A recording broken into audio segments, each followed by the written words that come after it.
نحمدہ ونصلی ونسلم علی رسولہ الکریم اما بعد فاعوذ باللہ من الشیطان الرجیم بسم اللہ الرحمن الرحیم الصلاۃ والسلام علیک یا سیدی یا رسول اللہ وعلی آلک واصحابک یا خیر خلق اللہ۔ حضرات محترم،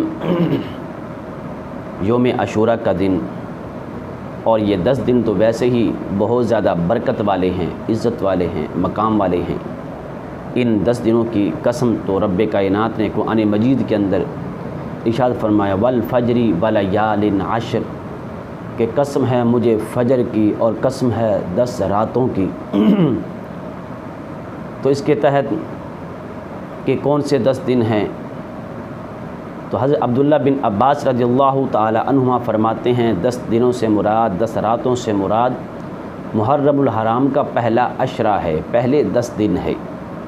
تو اس دن میں جو بھی بندہ نیک عمل کرتا ہے اللہ تبارک و تعالیٰ کے ہاں بڑا مقبول ہوتا ہے۔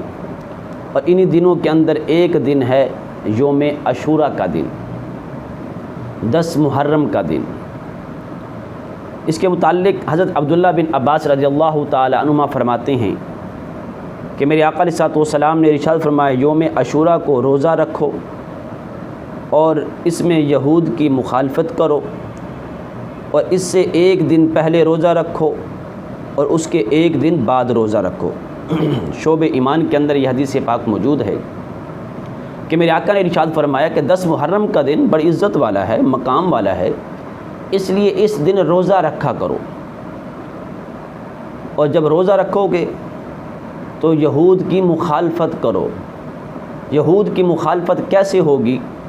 کیونکہ جب میرے آقا علیہ الصلوۃ والسلام نے ہجرت فرمائی مکہ سے مدینہ کی طرف، تو وہاں دیکھا کہ وہاں کے جو یہودی تھے وہ 10 محرم کو روزہ رکھا کرتے تھے۔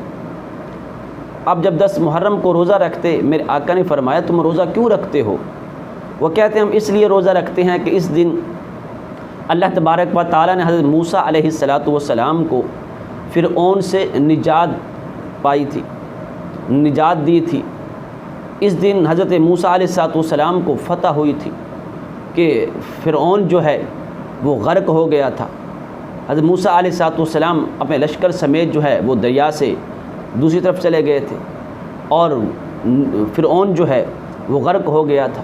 لہٰذا ہم شکرانے کے طور پر ہم اس دن جو ہے 10 محرم کو اس لیے ہم روزہ رکھتے ہیں۔ تو میرے آقا نے ارشاد فرمایا کہ 10 محرم کو روزہ رکھو، یا اس سے ایک دن پہلے بھی روزہ رکھو یا بعد میں بھی رکھو، یعنی 2 روزے رکھو، یعنی 9 یا 10 کا روزہ رکھو۔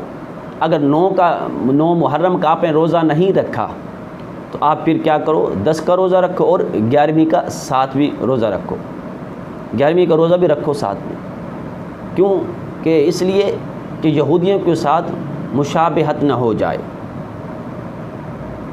ان کے ساتھ تشبیہ نہ ہو جائے، کیونکہ یہودی جو ہیں وہ 10 محرم کو روزہ رکھتے ہیں، لہذا تم بھی 10 کو روزہ رکھو لیکن 11 کو بھی ساتھ روزہ رکھو۔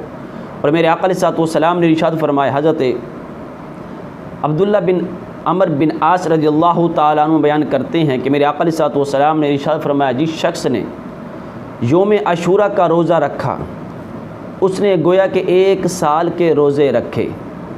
جس شخص نے یوم عاشوراء کو صدقہ کیا اس نے گویا کہ 1 سال صدقہ کیا۔ سبحان اللہ، دیکھو کتنی فضیلت ہے کہ جو شخص یوم عاشوراء کے دن صرف 1 روزہ رکھتا ہے اللہ تبارک و تعالیٰ اس کو پورے سال کے روزوں کا ثواب عطا فرماتا ہے، پورے سال کے روزوں کا ثواب عطا فرماتا ہے۔ اور جو شخص یوم عاشوراء کے دن صدقہ کرتا ہے گویا کہ اس نے پورا سال جو ہے وہ صدقہ کیا ہے، اتنا ثواب ہے۔ تو اس لیے یہ بڑی عظمت والا دن ہے، کیا پتہ اگلا سال نصیب ہوتا بھی ہے یا نہیں، اگلے سال پتہ نصیب بھی ہے یا نہیں، اس لیے یہ دن آ رہا ہے۔ تو اس دن کو ہمیں چاہیے کہ ہم نماز پڑھیں۔ اور میرے آقا علیہ الصلوۃ والسلام نے ارشاد فرمایا اس دن اللہ تبارک و تعالیٰ نے ایک قوم کی توبہ قبول کی تھی، تم اس دن نماز پڑھو اور روزہ رکھو۔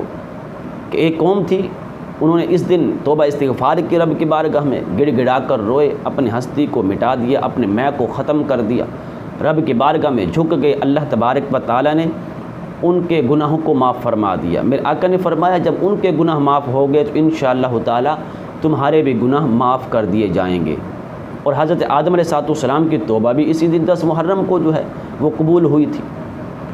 تو اس لیے ہمیں چاہیے کہ ہم اس دن روزہ بھی رکھیں اور لغویات سے بھی بچیں، غلط گفتگو سے پرہیز کریں، ہم اس دن ذکر و اذکار کریں، تسبیح و تحلیل کریں۔ اللہ تبارک و تعالی ہم سب کو عمل کی توفیق عطا فرمائے۔